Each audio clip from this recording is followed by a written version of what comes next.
And since we are now less than a week away, it is time to run through this year's WrestleMania card and give my predictions. The first Sin City WrestleMania in 32 years. Let me just say that the build for this year's WrestleMania has left a lot to be desired. But this has been a recurring problem for WrestleMania for years now. Even last year, which gave us maybe the greatest WrestleMania main event of all time. I remember talking about the issues with the build to Bayley against Io Sky and Sami Zayn challenging Gunther, when it really should have been Chad Gable in that spot. I mean, the story was right there. Some of the other matches that just didn't feel like a big enough deal, I just feel like we go through this a lot. And sometimes you end up with a great WrestleMania like 39, and sometimes you don't. It hasn't felt like WrestleMania's season the last few weeks. Like there are matches that I look at on this card that feel like they belong on Raw or SmackDown and not WrestleMania. And The Rock taking himself out of the build after inserting himself into the show 2 months ago to build to the Elimination Chamber hasn't helped. They should not be reliant on The Rock to make the road to WrestleMania exciting. But when he came back and inserted himself into things, there was an expectation that there would be a bigger, he would be a bigger part of the build to that main event, and he decided to pull himself out. Now, maybe he'll show up next weekend. I think he will. But he's been missing the last 6 weeks. Then they went on that European tour, and it's as if they decided, these crowds, we're all sold out, and we're going to set all these gate records, and they're going to be rowdy, and they're going to sing their songs, and they're going to chant their chants. And so we could just play it safe and give people the bare minimum, and we're still going to be able to do all of these things and do big business and set records and just coast. They coasted for a few weeks. We got one great segment with Cody Rhodes and John Cena. We got one great segment, finally, with Gunther and Jey Uso 2 weeks ago. And what else has really been so great about it? Honestly. For what's supposed to be their Super Bowl. We got the equivalent of the Cowboys against the Dolphins this year. Even the most mid teams, though, they can go on to play a classic game. That's what I'm hoping for. I'm hoping for a great show. We now have the lineups for night 1 and night 2. Now, this is not the match order, but they did announce on Friday what matches are taking place on what night. So let's start with night 1, WrestleMania Saturday, which right now has 7 matches announced. It looks like they're shooting for 14 total between the 2 nights. The New Day will challenge the War Raiders for the World Tag Team Championship. They had a short, nothing match on Raw that ended on a disqualification. I do wonder if on TV this week they add a stipulation like Viking rules just to spice things up a little bit here. Peacock is listing a 4 p.m. Eastern start time each night for the kickoff show, which means they're doing a 3-hour pre-show on night 1 and a 3-hour pre-show on night 2, with no matches announced for either one of them. Now, they could announce some this week, but as of this moment, we have 6 hours of pre-show material and not a single match announced. The Street Profits and the Motor City Machine Guns are wrestling for the tag team titles on SmackDown the night before. Yet they have time for the Raw tag team title match on the actual WrestleMania card. And those titles have not gotten nearly the level of attention that the SmackDown belts have gotten in recent months. It's a very strange call. Unless the idea is to have the tag team title match go to a non-finish on Friday, and then they end up setting up an 8-man tag for one of the pre-shows. They could do the Street Profits and DIY against the Machine Guns and Pretty Deadly, just to get all those teams on the show. But as far as this match goes, this should be a win for the New Day. Triple H has really cooled off Kofi and Woods after that great heel turn in December. They can't go in there and lose now. I say they walk out with the tag team titles. Rey Mysterio takes on El Grande Americano. Chad Gable gets his first singles match at WrestleMania, and he won't even be recognized for it because he's wrestling under a mask and a completely different name. But it is still him, and I think he actually wins here. I think the play is to let him get a win at WrestleMania and then run it back later, maybe a Backlash, or they could even hold off a little bit longer if they want to, and do mask versus mask, where Gable gets unmasked. I find the gimmick amusing. Gable is great. Whether he's, a more serious babyface or he kind of plays the comedic heel. Now he's doing something obviously played up for comedy, and it's kind of like a wink and a nod. We all know who it is. I mean, we've seen this gimmick 1,000 times in wrestling before. I mean, fucking Owen Hart did it as the Blue Blazer. But you can find multiple examples of it. Mr. America, everybody was talking about Mr. America and the Hulk Hogan thing from 2003. This is nothing new. I find it amusing. There's no need to blow it off this quickly. I mean, El Grande Americano, the man just made his debut. What are you going to take the mask off of him for? I said the other night, I think he may have finally found a way to actually win matches. Just put a mask on and don't call yourself Chad Gable. And he can actually start winning matches. I think he wins this one. Jade Cargill goes one-on-one with Naomi, trying to get revenge on Naomi pushing her onto that car all those many months ago. This is one of the biggest matches of Naomi's life. She's been a champion multiple times. She was a knockouts champion in TNA. She's had some great matches in her career. But this right here is one of the biggest matches of her entire life. She's got herself a singles match at WrestleMania as a heel. Her first real heel run, unless you want to count the Team Bad stuff from 10 years ago. And I've really been liking these vignettes with her on SmackDown. You know, it's also Jade's first big singles match in WWE, and it happens at WrestleMania. So this is going to be a test for her. This one is very simple. If it's one and done, then Jade Cargill wins. If it's not, and I don't think it is, then Naomi wins. And I do think Naomi wins this match. She needs the win more. She needs it to really establish herself in this new role that she's in. Jade can always get her win back later. I mean, Jade loses nothing, by losing to Naomi on this show. But if Jade just goes in there and beats Naomi, then it just feels like, okay, we're done here. That's it. What else is left to do if she goes in there and beats Naomi? So I'm picking Naomi for the win. And as I'm saying this, I'm looking at all my picks so far. It's very heel heavy so far. So let's change that. We have LA Knight defending the United States Championship against Jacob Fatu. This is Fatu's first WrestleMania match. He'll be headlining his first WrestleMania in the next few years. He's on his way. I don't see this one going his way, though. I think Solo Sikoa and Tama Tonga will get involved. I think they're going to try to give Fatu the assist. Even if he doesn't ask for it, it's going to backfire. I think Knight retains the title because he's not going to just win clean straight up without there being some kind of shenanigans or distraction. Something's going to happen. Knight retains, and it sets up the match between Jacob and Solo for Backlash next month. Tiffany Stratton defends the WWE Women's Championship against the winner of the 2025 Royal Rumble, Charlotte Flair. It is a Charlotte Flair match at WrestleMania, okay? Out of 7 WrestleMania appearances, she has 4 wins and 3 losses. So not as overwhelming, as you might think, she wins all of her matches. She really doesn't. But you can never bet against this woman to walk out with a championship around her waist. You're making a grave mistake if you do that. And again, they got to pad the record. They got to get her that much closer to 17, 18. She'll have the record when all is said and done. Between the men and the women, she'll have the record.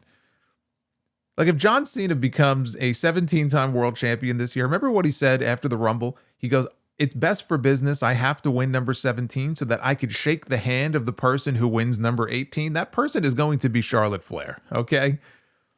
A title win here would give her 15 world championships. The last time she held a title was 2 years ago. That was the one that she lost to Rhea Ripley in one of the great WrestleMania matches. I don't doubt Charlotte's ability on the big stage, but she is not someone who is easy to root for. And I know that she's the heel here. That's not what I mean. I have no desire to see Charlotte Flair walking around with another title right now. From the moment she came back, the fans have voiced their displeasure with this woman, fairly or unfairly. They have voiced their displeasure with her. That first promo on Raw where she got rattled by the negative reaction, that set the tone for everything that we have seen since then. The awkward promos, getting flustered by crowds. I don't know how someone who has been doing this as long as she has could allow that to happen. And it's made for some really awkward moments on TV. The build-up to this match has been pretty terrible. I mean, what they did on SmackDown this week was fine, but up until this point, it's been pretty terrible. And I'm hoping they have much better chemistry in the ring together than they do on the microphone. There's going to be no in-between here the way I look at it. This is either going to be a great match or it's going to be a complete train wreck. If they're not on the same page, this could go sideways very fast. I happen to think these two are going to go out there and have a great match. Tiffany Stratton has been given a lot in a very short period of time. She's only been on the main roster for a little over a year. But at 25 years old, she is already the world champion. And I think in their eyes, the best move is going to be to put the title on Charlotte Flair, with the idea that Tiffany has to then prove herself to be better than the queen. Right? This is not a one and done. And to put more heat on Charlotte, they're going to put that title on her. And they're going to make Tiffany chase to get it back, maybe at the Evolution PLE that they're supposedly doing in July, which they still haven't announced yet, but I would expect them to announce that very soon. July 5th is the rumored date for it. Tiffany challenging Charlotte and winning the belt back could happen on that show. Prolonging this feud a few more months is a scary thought after some of the TV that we've gotten. But I'm predicting that Charlotte Flair is going to leave Las Vegas a 15-time world champion. And if you're in Las Vegas this weekend coming up and you're placing any bets, I'm just saying that I would not be betting against Charlotte Flair. Because if Charlotte's around and there's a title on the line, chances are she's walking out with that title. Speaking of titles, Gunther defends the World Heavyweight Championship against not-so-main event Jey Uso, both winners of the Royal Rumble on the same night, and neither of them are in the main event of WrestleMania. Over a year ago on Raw, Jey Uso challenged Gunther for the Intercontinental title, and he lost. Then he wrestled Gunther in a King of the Ring tournament match in May, and he lost. Then he wrestled Gunther for the World Heavyweight title on Saturday night's main event in January, and he lost again. And then 1 week later, Jey Uso won the Royal Rumble. He was the guy that I told you coming into that show, keep your eye on him. Don't count him out. Jey Uso could very well win that Royal Rumble. He's the dark horse here. Everybody was talking about CM Punk and Roman Reigns and Drew McIntyre and all these different people. He was the dark horse, and then he won. And I like that we had a new face winning the Rumble. But then he made his choice very quickly. And so we had, what was it, 10 weeks to go until WrestleMania? And it's like they just ran out of ideas on how to keep things interesting until they got to the good stuff at the very end. What do we do in the meantime? So weeks go by with Jey. He's palling around with the Alpha Academy, and he's wrestling Austin Theory, and he's wrestling Grayson Waller, who never win anything. And it just felt like, this is your next world champion? This is your big world heavyweight title match at WrestleMania? This is mid-card mania here. That's what this is. And that's to say nothing of the raging debate online about whether Jey Uso even belongs in this spot and how he's a terrible wrestler and all of this stuff. You want to know why Jey Uso won the Royal Rumble? Jey Uso won the Royal Rumble because he's over as fuck. And they love chanting yeet. And he makes them a lot of money. If it was just about who the best wrestler is, Chad Gable wouldn't be having his first singles match at WrestleMania this year. He'd have headlined 3 or 4 of these fucking things by now. That's not how this works. But Jay's body of work as a single has not been great. You know, he and his brother, they shit the bed last year at WrestleMania. His SummerSlam match with Roman Reigns a couple of years ago, that wasn't very good.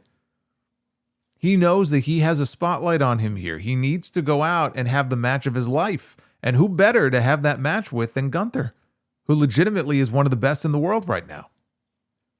The story is there. Gunther doesn't believe that Jey belongs in this spot. It is beneath him to even be wrestling this man at WrestleMania. And frankly, I think it was a missed opportunity once they announced the triple threat match for the main event to not kind of work that into this program and have Gunther be even angrier, because now he's had his WrestleMania main event taken away from him, all because Jey Uso is not worthy of being in the main event. They didn't really explore that angle of it. But, you know, he's already beaten this man 3 times. He murdered this guy's brother on live TV, his twin, bathed in his blood. On Monday, we got to see a more serious side of Jey Uso, a side that I wish we saw more of. He had to wave the crowd off when they started yeeting after every line in his promo, and they kept doing it anyway, which just irritated the shit out of me. But I mean, what do you expect? That's his whole gimmick. It would be like Stone Cold walking out there in 2002 and telling people not to do the what chant, right? It's like, once that genie is out of the bottle, you can't put it back in. But they've really stepped it up these last 2 weeks with the build to this match. It still doesn't feel like a WrestleMania main event, and that's why it isn't the WrestleMania main event. But this is where we get the happy ending. Jey Uso cannot go into WrestleMania and lose for a fourth time to this man. The entire story is predicated on him proving all the doubters wrong, proving Gunther wrong, finally beating this guy, proving that he can be a world champion. I don't think his run is going to be a long one. I don't really care to see it be a long one. It doesn't have to be. But he needs to have his moment here, and I predict that he gets it. Jey Uso walks out as the new World Heavyweight Champion, and his brother will be there, whether he's in a body cast or not. He will be there to celebrate with his twin at the end of this. And in the Night 1 main event, Roman Reigns, Seth Rollins, and CM Punk will meet in a triple threat match with absolutely nothing on the line, but Punk will have Paul Heyman, his best friend in the world, and the man who advocated for him from the moment he walked in the door, walk him to the ring and be in his corner for his very first WrestleMania main event. For Roman Reigns, it is his 10th WrestleMania main event. They said on Monday that it was his 11th. That means they're counting WrestleMania 31 twice for the Money in the Bank cash and restarting it as a triple threat match, which I guess is technically correct. But I mean, man, what a cheap way to claim two separate main events for the guy. This match is all about what Paul Heyman does. He will be in Punk's corner, but will he work against Roman if Punk asks him to? If Roman asks Heyman to work against Punk, will he listen to him? Seth Rollins on Monday night, he could have stomped Heyman's head into the ground, but he stopped short, and then he told him, now you owe me a favor. I don't think Heyman betrays the other two to become Seth's wise man. I know that's one of the theories going around. I don't see that happening. I really don't even have an appetite to see it, quite frankly. But what I do see is Heyman doing something that helps Rollins, even just by walking away or refusing to help either of the other two. He's going to have an enormous amount of pressure on him. Punk and Roman are going to make that man crack. And when he does, Rollins will be the beneficiary. And I predict that Seth Rollins is winning this triple threat match. Seth Rollins is going to pin CM Punk to win this triple threat match. I don't know where things go from here with Punk and Roman, but Rollins would then be set up to challenge Jey Uso for the world title at some point after WrestleMania.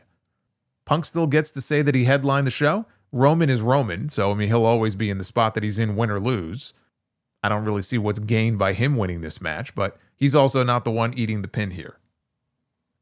Then we have WrestleMania Sunday, which is Easter Sunday, with 6 matches official, soon to be 7, because Randy Orton still has no opponent for the show. Now on SmackDown Friday night, they briefly teased Nick Aldis as a possible opponent for him, but it was a quick reference in passing where Orton told him, well, maybe you should take the suit off and get in the ring with me. But it was Solo Sikoa who they really teased the most. Orton even fought off with him through the crowd at the end of the show. And look, it's not that I hate Solo Sikoa, okay? I don't hate Solo Sikoa. I don't know how many fucking times I have to say this. I actually like how his character has developed over the past year. He's a funny guy. He's had the chance to show off more of his personality. But I have no interest in seeing him in the ring with Randy Orton at WrestleMania.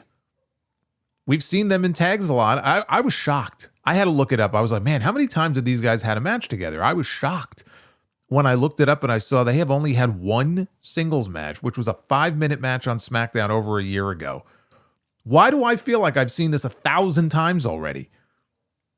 Like, I'm at the point with Orton in the bloodline that I am with Cody in the bloodline. I have no interest in seeing it.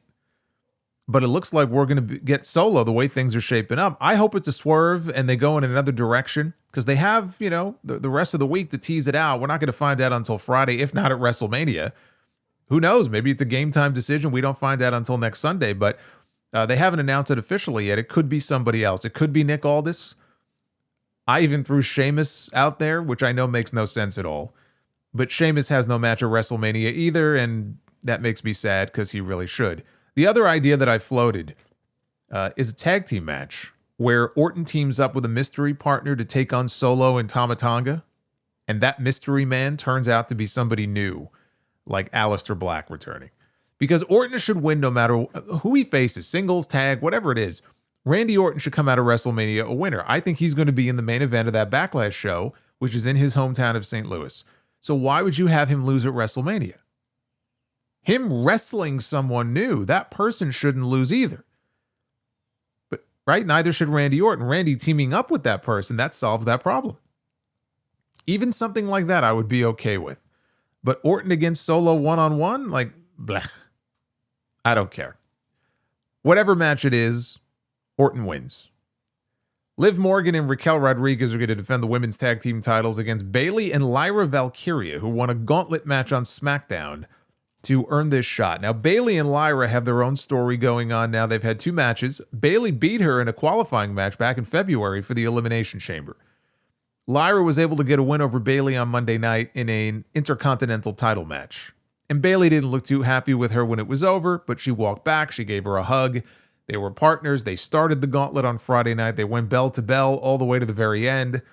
And so they're the ones getting the shot. I don't see them winning the championships. I think the longer-term story here is still between Bayley and Lyra. I think there'll be maybe even a Bayley heel turn in there. If they want to really carry this thing out, this could be a long-term story for them on Raw.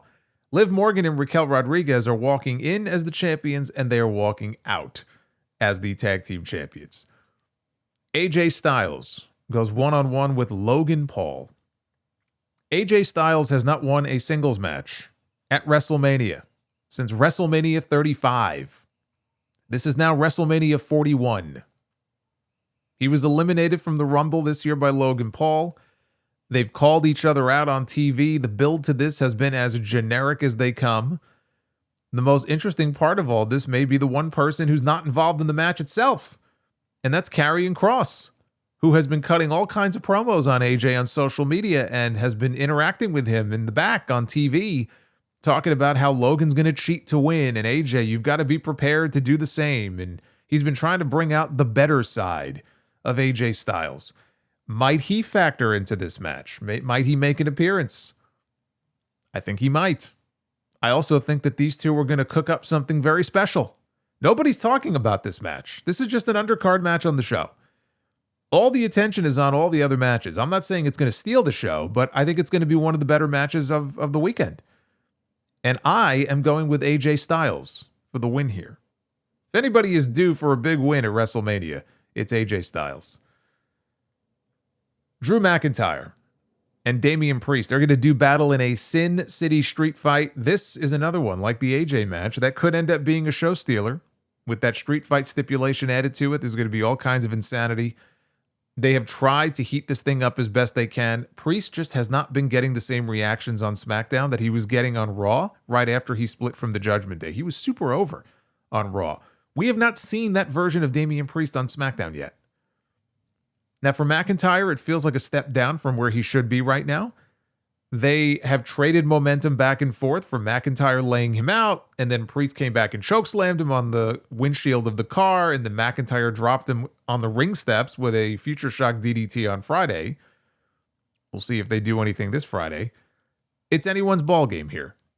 Last year, Priest cashed in his money in the bank on McIntyre. He won the World Heavyweight title. McIntyre should be challenging for a world title. I don't care which one it is.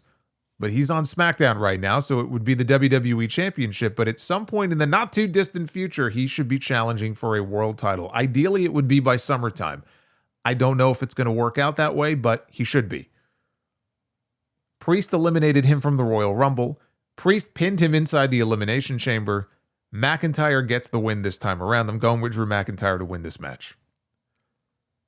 Braun Breaker defends the Intercontinental Championship in a fatal four-way against Penta, Dominic Mysterio, and Finn Balor. And this is also a very interesting one because you could make the argument really for any of these four to win this match. Maybe I'm going against the grain here, but I really think we're going to get a bit of a surprise in this match.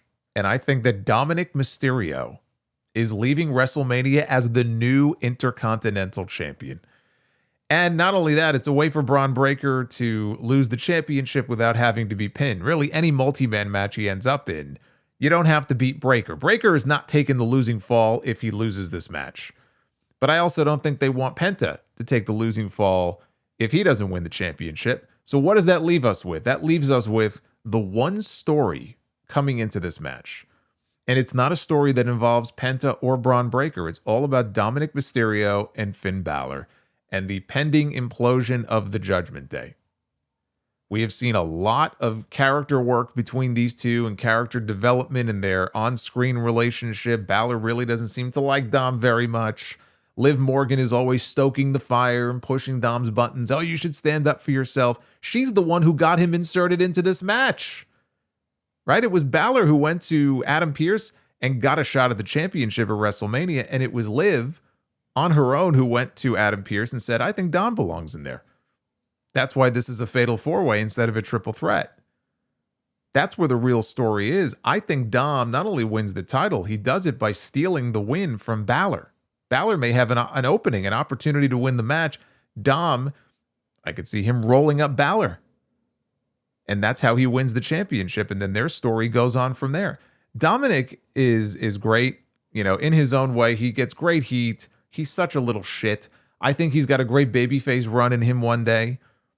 Not yet. It's not time yet for that. But I think him having a heel run as the Intercontinental Champion, being a chicken shit heel champion, I think that could be very entertaining. And I think that's what we're going to get. I'm going with Dominic to win this title of WrestleMania.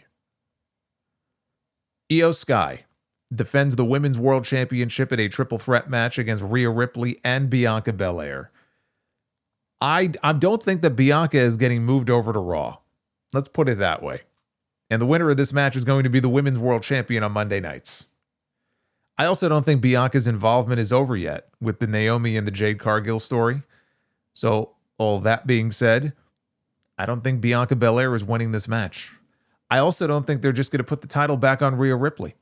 I'm going with Io Sky to retain her Women's Championship in this match. And whatever bad blood develops in this match with Rhea Ripley and Bianca Belair, which is a WrestleMania match I've been waiting to see for a very long time, I think they effectively cancel each other out. Io is the one who has been the third wheel here, and Io is the champion. In almost every segment where we see these three women in the ring, who is the one getting pie-faced and shoved out of the way? Io Sky. So I think she goes over both these women, says, fuck you, and she retains the title of WrestleMania. Like, don't forget about Io. Io is one of the best in the world at what she does. Io is fantastic. And I really don't want to look at her as just kind of a pawn in a larger chess game between the other two. And out of a matter of convenience, we just put the belt on her to further the story between the other two, and then we'll put the title on either Rhea or Bianca. Because that just marginalizes Io and tells me they don't really have a plan for Io coming out of WrestleMania, which I think would be a sin. I think Io is going to retain. And whatever issues kind of boil over between Rhea and Bianca, they could always be explored down the road. You know, they have an Evolution show rumored for July. There's always next year's WrestleMania in New Orleans. I don't want this to be the end of Rhea and Bianca, working together. But I think Io's getting the win. I don't think we're getting a title change here in this match. Because, again, I don't think Bianca is moving to Raw. That's one of the key things that's really driving this prediction here is if Bianca wins the championship, she has to move to the other brand. I don't see it. I just don't see it happening. And in the main event, John Cena enters his first WrestleMania on the heel side, searching for his 17th World Championship to break the record that WWE has established as 16, which he already tied years ago. He is looking to win the title and retire with it as the last real champion in WWE. He challenges Cody Rhodes for the undisputed WWE Championship. By the way, Cena has been added to the final SmackDown this Friday before Mania. Last we saw him, he was laid out with a crossroads. We have not had the chance to see too much of John Cena on this road to WrestleMania. I guess because we can't see him. Haha. And that's been the biggest disappointment of all. This heel turn hasn't hit in the way that I was hoping it would. For as great as the turn itself was at Elimination Chamber, the follow-up has been anything but. We got that one great segment with him and Cody in London. That's it. The rest has been Cena burying the fans for being mean to him 15 years ago. I think part of the problem is that we were spoiled last year. I really do. I think we were spoiled last year when The Rock turned heel and we got Hollywood Rock, Final Boss Rock. The Final Boss character was great. But even when Rock wasn't on the actual show, because he wasn't there every single week, Although I'm pretty sure he was there more than Cena has been. But even when he wasn't on the show, he was very active on social media. He was cutting promos from his gym. He was cutting promos in a cowboy hat, telling the Cody crybabies and his shithead dog that off is the direction they can fuck. Like, I looked forward to Fridays before SmackDown would even air because I knew there would be another rock drop on IG. He made it fun. It helped make that build to WrestleMania fun, even when he wasn't there. With Cena, we've had none of that. And I hate that I feel this way because I really wanted to love this John Cena heel turn. This could have been a generational turn. But what it feels like is something that they didn't put a whole lot of thought into before it actually happened. And I actually think they knew as far back as October that John Cena was going heel. Just based on comments that Cody made at the time, they knew something big was going down. But the effort just hasn't been there to make this seem really special. And you'll have the diehards who say, well, Cena told you he doesn't want to give you what you want. Yeah, you know what? You can explain the same gear and the same music. You could explain it that way. That's one thing, but you can't just use that to excuse how lazy this all feels. You can't explain it all away just like that. Cena has given us nothing on social other than his usual motivational quotes that he always gives. That fun factor is what's been missing from this build. It feels half-hearted. Like, oh, we just want to get people talking and turn him heel because this is our last chance to do it. But we don't really want to go all the way with it because we got to prepare for that redemption arc to turn him back, babyface before he retires, which we all know is coming. Cody Rhodes has been doing some great promo work in Cena's absence, but he can only do so much. Cena had to go heel to make the match more interesting, and it does make the match more interesting. It makes the outcome of the match more interesting because do they have Cena break the record and win number 17, what should be a celebratory moment, as a heel? Travis Scott. He's supposed to be, I think, at WrestleMania. Does Cody get a receipt on Travis Scott for what he did to him in Toronto? Does The Rock appear on the show? Rock has done more to promote New Japan in one Instagram video than he has to promote WrestleMania all season. Do we get a Stone Cold Steve Austin cameo during the main event? I admit, this is just fantasy booking now. I'm still pissed that we didn't get it last year. But he's there this year. So long as Rock is there and he's sticking his nose in things, there's always the chance that he takes one last stunner. There are lots of questions and a lot of ways that this can go, but the way that it should go is John Cena wins number 17. He beats Cody Rhodes in his final WrestleMania match, provided, and there's a catch, provided that we get to see more of him than we have over the last 6 weeks, be it in person or cutting promos on social media.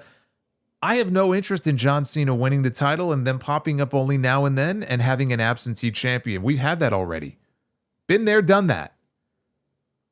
But for this heel turn to work, Cena has to win at WrestleMania. If they're not committed to it and they're turning him right back, then Cody should win. Then don't even bother taking the title off of Cody.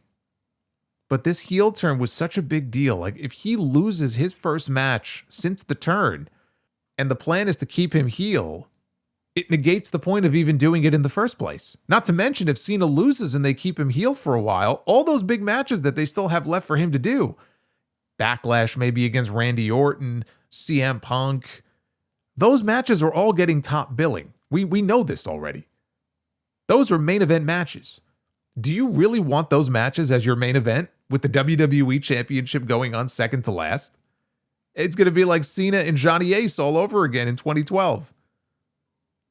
The landscape post-WrestleMania in WWE with a heel John Cena on top defending that title is a hell of a lot more interesting to me than Cody just going in there and retaining the title. If Cena wins the title, we get him as champion defending against all these big names, all while threatening to retire with the title and take it home with him. Right? The last real champion in WWE. Every title match then becomes a fight for the soul of the company. We can't let this man retire as champion. We can't let this man take that title home with him. All the while, Cody has to fight his way back into contention, and at the end of all of this, he wins the title back from John Cena. Cena puts Cody over. The new face of the company, in the end, gets put over by the old face. And when he does lose the title, that's where he sees the error of his ways. That's where the redemption story can begin. That's how you do it. But if we're going to end up with more of the same that they've given us over the last 6 weeks, they may as well just end this heel charade and just let Cody retain. And then they can go right into the redemption stuff this summer and have Cena win number 17 as a babyface to show all the little brats out there that, cheaters never prosper. As a heel, he betrayed everything he stood for and he failed because he wasn't being true to himself. And now he's a babyface again and he finally breaks the record and they give us the happy ending that way. And when I say, by the way, that he wins number 17, that could also mean the World Heavyweight title. Doesn't necessarily need to be the WWE title. So which do you find more compelling? That's really what it boils down to. Which of those two scenarios do you find to be more compelling? Cena told People magazine a few weeks ago there's more unpredictability on the way. I hope so. They keep adding more dates to his schedule over these next few months. That's a good thing. This heel turn can still be something very special.